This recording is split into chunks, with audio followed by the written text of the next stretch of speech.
السلام علیکم ناظرین، ڈاکٹر دانش ریئل فوکس کے ساتھ حاضر ہے۔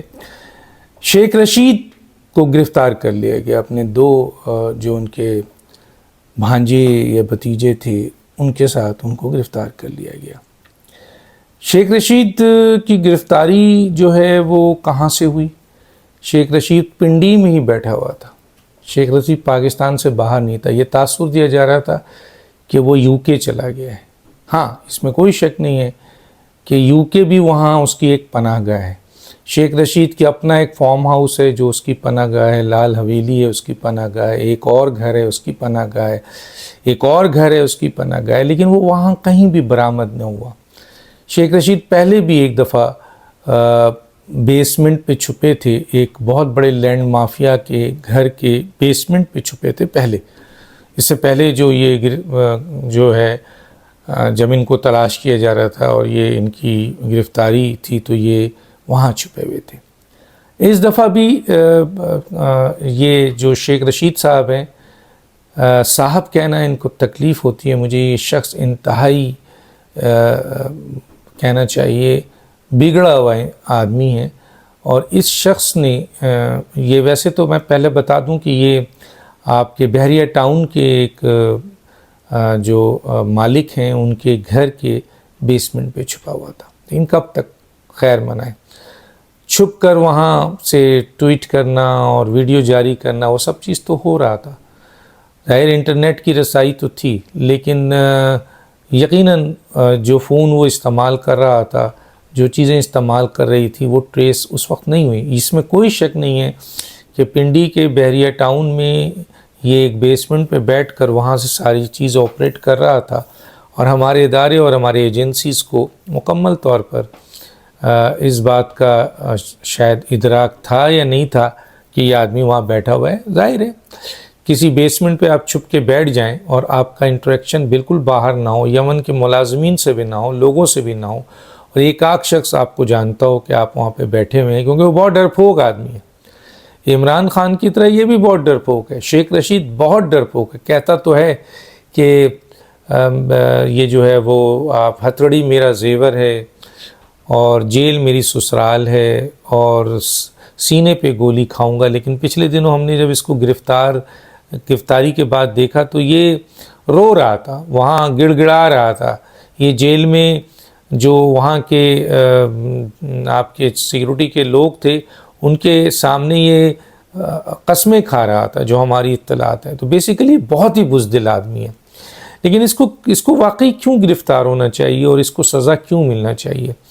دیکھیے، ویسے تو عمران خان کی پارٹی میں ایک بڑی تعداد ایسی ہے جنہوں نے بڑا جرم کیا ہے، عمران خان سمیت، جنہوں نے 9 مئی جیسا جرم کیا ہے، جنہوں نے اس کے علاوہ بھی جلاؤ گھراؤ کیا ہے، اس کے علاوہ بھی آپ کے نقصانات پہنچایا ہے۔ انٹیریئر منسٹر یہ تھا تو اس نے تحریک لبیک کے جو معصوم کوئی 55 یا 56 لوگ تھے ان کے سینوں پہ گولی پڑوائی تھی اور ان کو شہید کیا تھا۔ یہ وہی شیخ رشید تھا جس نے ایک ایگریمنٹ کیا تھا حکومت کی طرف سے ان تحریک لبیک والوں سے کہ فرانس میں جو نبی کریم صلی اللہ علیہ وسلم کی تقدس کی پامالی ہوئی ہے، عزت کی پامالی ہوئی ہے، اس کے عوض فرانس کے یہاں کے سفیر کو یہاں سے جانا ہوگا اور اس کا بہت بڑا پروٹیسٹ ہوگا۔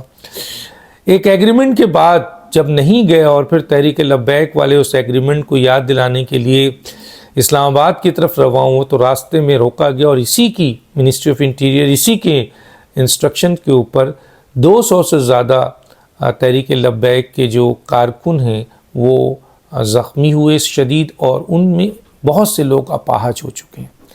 لیکن اسٹیٹ اوے تقریباً کوئی 27 کہتا ہے، کوئی 37 کہتا ہے، کوئی 47 کہتا ہے، لیکن زیادہ تر لوگ یہ کہتے ہیں کہ کوئی 57 کے قریب جو لوگ ہیں تحریک لبیک کے، جس میں جوان اور بچے اور بوڑھے شامل ہیں، ان کو اسٹیٹ اوے گولی لگی ہے سینے میں اور وہ شہید ہوئے۔ تو یہ وہ شخص تھا جس نے نبی کے غلاموں کو شہید کیا، یاد رکھیے، اور یہی وہ شخص ہے جو عمران خان کی طرح فتنہ میں سب سے آگے تھا۔ یہی وہ شخص تھا جو عمران خان کے ہر جلسے میں تقریر کرتے ہوئے لوگوں کو اکساتا تھا۔ یہی وہ شخص تھا جو اپنی پریس کانفرنس میں ایسی تقریریں کرتا تھا جو کہ ملک و قوم اور قومی سلامتی کے لیے خطرہ تھا۔ یہی وہ شخص تھا جو لوگوں میں انارکی پھیلانے کے لیے جو ہے وہ ایسی تقریر کرتا تھا۔ آپ کو یاد ہوگا اس نے کہا کہ پارلیمنٹ کو جلا دو، پاکستان کو جلا دو، نعوذ باللہ، پارلیمنٹ کو جلا دو، ادارے کو جلا دو۔ اور عمران خان ریڈ آپ کے لائن ہے، اس کو کسی نے ٹچ کیا تو ملک میں خانہ جنگی ہو جائے گی اور مارا ماری ہو جائے گی اور لوگ ایک دوسرے کو ماریں گے اور پتہ نہیں کیا کچھ۔ یہ اس کے بیانات ہیں جو بڑی واضح ہیں، آپ نے بھی سنے، سوشل میڈیا میں موجود ہیں، مختلف چینلز نے، ہم نے بھی چلایا ہے، بہت کچھ ہے اس کا آپ کے سامنے۔ لیکن یہ شخص انتہائی اور جھوٹ بولتا ہے۔ گریڈ نمبر 4 کا یہ ملازم تھا اور گریڈ نمبر 4 کے ملازمت کرتا تھا اور اس کی بنیاد پر اس کو نوازا گیا۔ لیکن ایک وقت ایسا آیا جب عمران خان نے اس کو ان کے سامنے یہ رکھا کہ شاید 80% عوام اب ان کے سامنے ہیں اور ادارے کمزور ہو چکے ہیں اور فوج جو ہے وہ بالکل نیچے لیٹ گئی ہے، تو یہ وہ شخص تھا جس نے گیٹ نمبر 4 کی نوکری سالہ سے کر رہا تھا اور اس کے عوض فائدے اٹھا رہا تھا۔ یہ عمران خان صاحب کے عمران کے ساتھ کھڑے ہو کر پھر اس نے فوج کو، ملک کو، قوم کو، سب کی تصدیق کی۔ آج یہ گرفتار ہوا ہے۔ لوگوں کا یہ خیال ہے، لوگوں کی یہ پوری قوم کی یہ آواز ہے کہ اس شخص کو عبرت کا نشان بنائے، اسے معاف نہ کیا جائے۔ عمران خان جتنا بڑے 9 مئی کے آپ کے ماسٹر مائنڈ ہے، یہ شخص ہر برے ایکشن کا ماسٹر مائنڈ ہے، ہر برے ایکشن کا یہ سہولت کار ہے۔ یہ وہ شخص ہے جو عمران خان کو بھی وہاں بیٹھ کر اکساتا رہا کہ آپ یہ کرو، آپ فساد کرو، آپ لڑائی کرو، آپ فوج پہ چڑھائی کرو، یہ بھی اس میں شامل ہے۔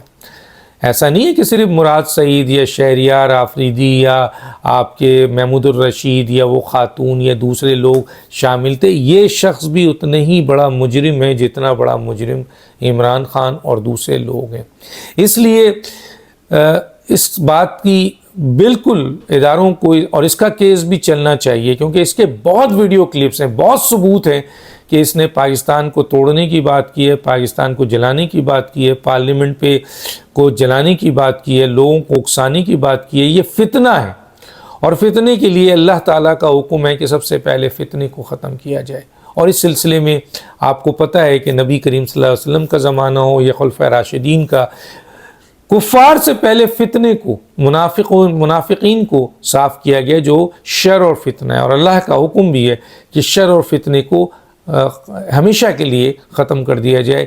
یہ شخص فتنہ ہے، اس کا باہر نکلنا ملک کے لیے بہتر نہیں ہے۔ اس شخص کو اس تمام اسٹیٹمنٹ کی ایسی سزا دی جائے کہ یہ عبرت کا نشان بنائے ان تمام لوگوں کے لیے جو فوج کے خلاف بھونکتے ہیں، جو ادارے کے خلاف بھونکتے ہیں، جو پاکستان کے خلاف بھونکتے ہیں، پاکستان کے پارلیمنٹ کے خلاف بھونکتے ہیں۔ ایسے لوگوں کو جو پاکستان کی قومی سلامتی کے لیے خطرہ ہیں، پاکستان کی یکجہتی کے لیے خطرہ ہیں، انارکی پھیلانے والے، شر اور فتنے ہیں، ان کی سزا عبرتناک ہونی چاہیے۔ تو دانش کو اجازت دیجیے، اللہ حافظ۔